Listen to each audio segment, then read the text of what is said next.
On a misty morning, a frantic little dog darted up to Officer Karen Mitchell, its eyes pleading for help,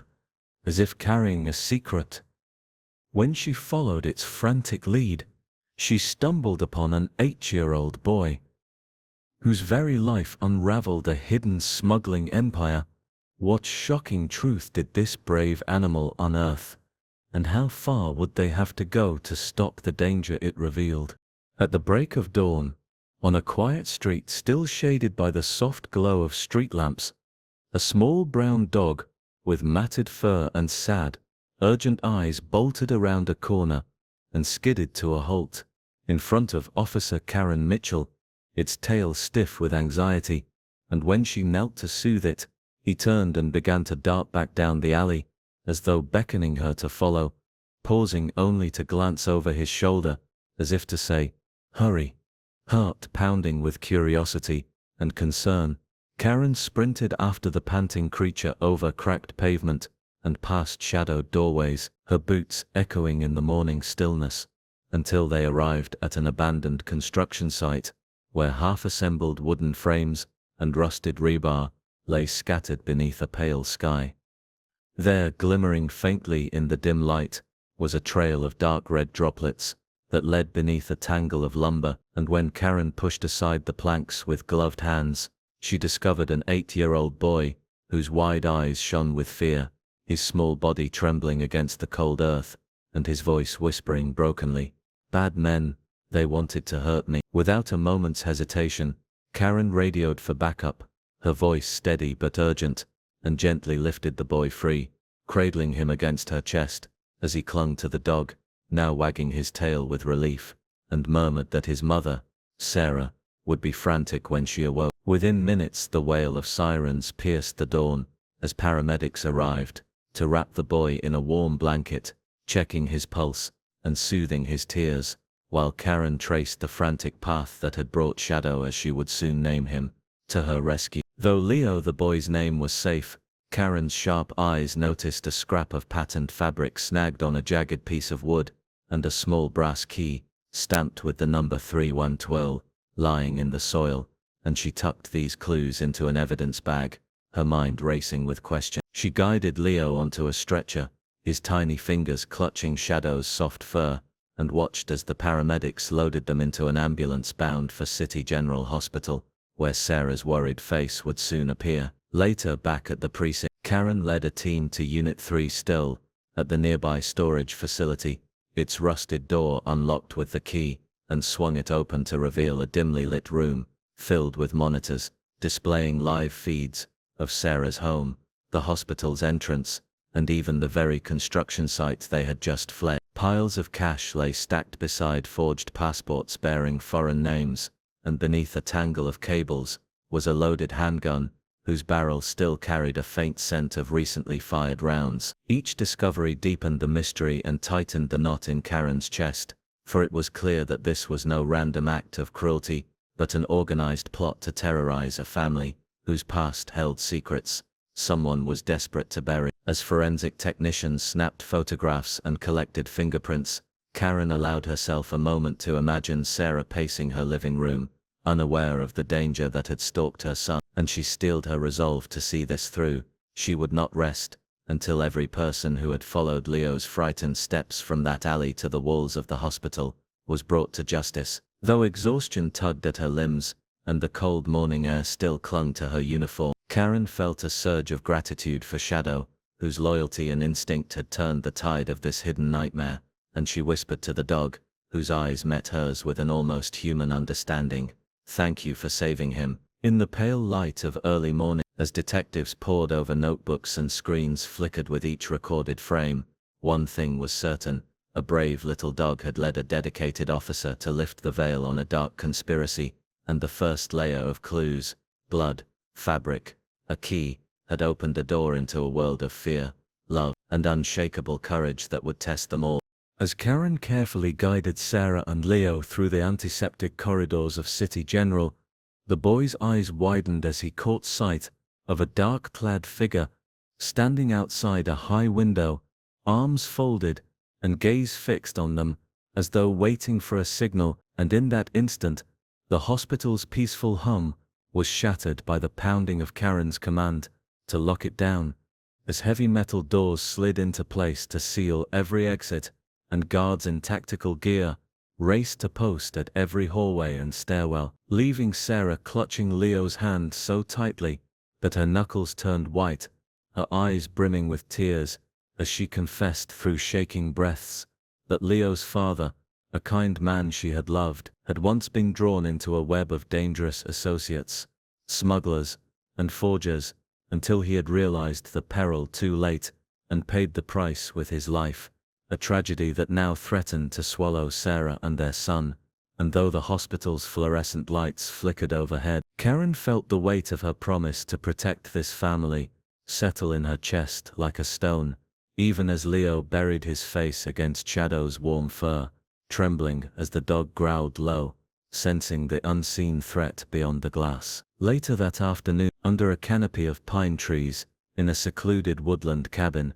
the family huddled around a flickering lantern, as Karen bolted the door and positioned guards at the windows. But sleep was a distant memory, when the silent night was torn apart by the shattering of glass, as masked intruders burst through the pane, their black knives glinting in the lantern's glow. In a heartbeat, Shadow lunged between them and Leo, teeth bared in a protective snarl, buying precious seconds, as Sarah, arms trembling, but voice firm, pushed Leo into a closet, and murmured stories of his father's gentle smile to keep his mind from the terror at the door. And just as one man raised a fist to strike, Karen crashed through the room with her team, shields raised and guns trained, sending the attackers fleeing into the trees, their dark shapes swallowed by the forest, as backup arrived. And though Sarah's tears flowed freely, they were tears of relief and gratitude, for Shadow's brave stand and Karen's timely arrival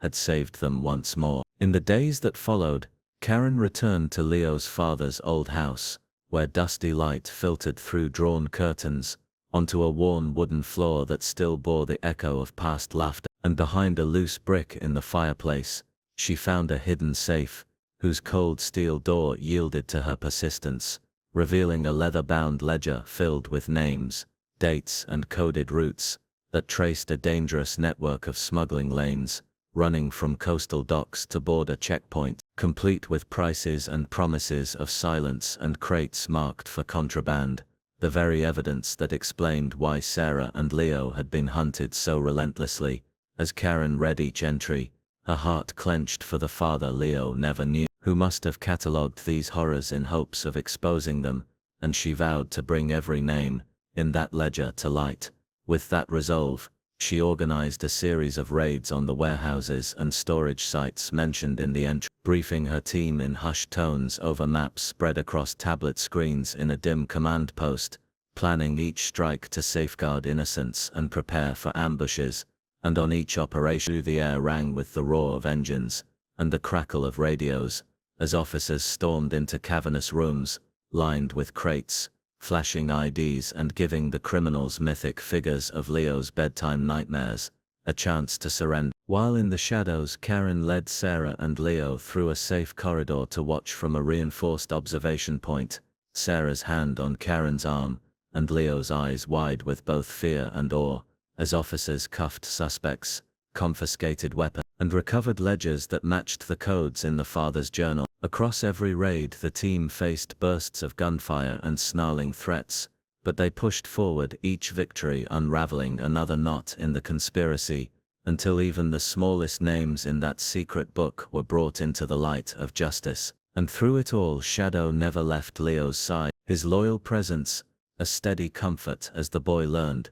through tears and tremors, that love could be stronger than fear. Sarah, drawing courage from every safe return, began to smile again as she cradled Leo at night, and whispered that his father would be proud, and standing beneath the stars after the final raid, felt the weight of loss and hope mingling in her chest, as she looked at the empty roads where once danger had lurked, and realized that the bravery of a dog, the tenacity of a mother, and the promise of a devoted officer had woven a shield around a fragile family in a storm of violence, turning what could have been an endless nightmare into a story of survival, unity, and the unbreakable bond of love and loyalty. As dawn melted into the sky after weeks of tireless investigation,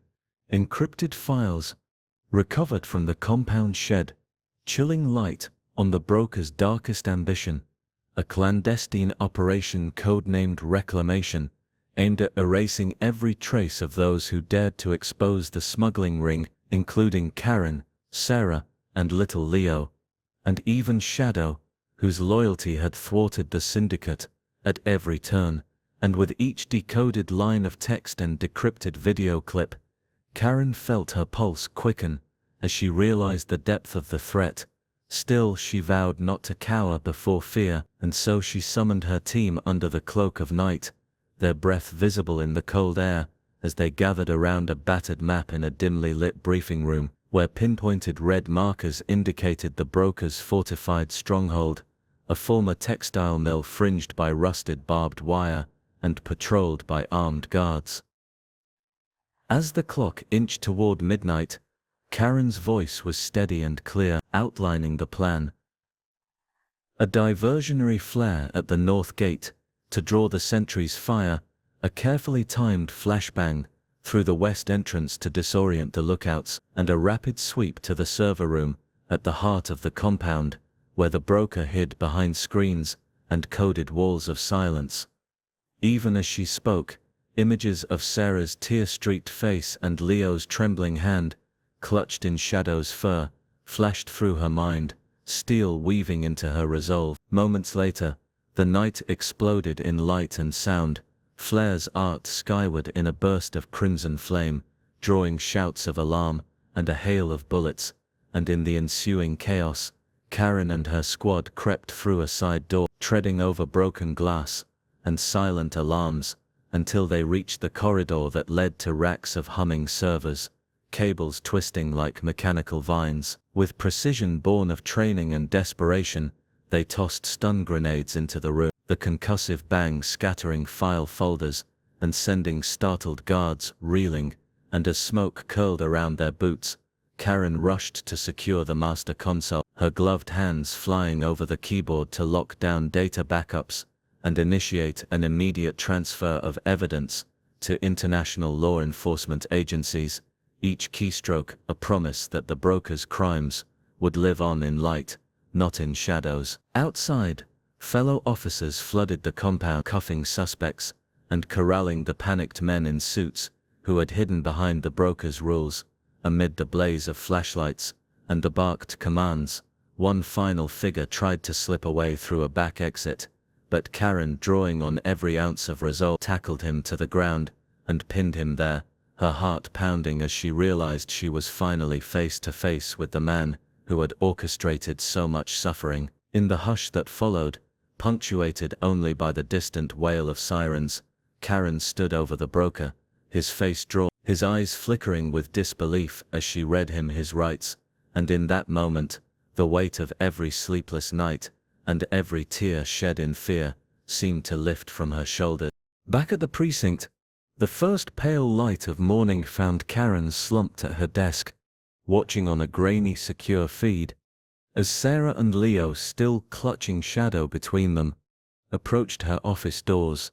When they stepped inside, Leo's small hand reached out to touch Karen's, and tears glistened in Sarah's eyes as she whispered, "Thank you for bringing our lives back," her voice trembling with relief and gratitude, and Karen felt tears sting her own eyes as she knelt to meet Leo's gaze, promising that he and his mother would always have a friend in her. Shadow, sensing the gentle shift in the room, wagged his tail and pressed his warm body against the boy's legs, and Karen watched as Sarah enveloped Leo in a hug, so fierce it seemed to hold every ounce of fear and every hope for the future within its embrace. Their tearful smiles wove a living tapestry of bravery and compassion, showing Karen and all who heard of this story that no matter how dark the night, a single spark of kindness can ignite a beacon of hope. In the weeks that followed,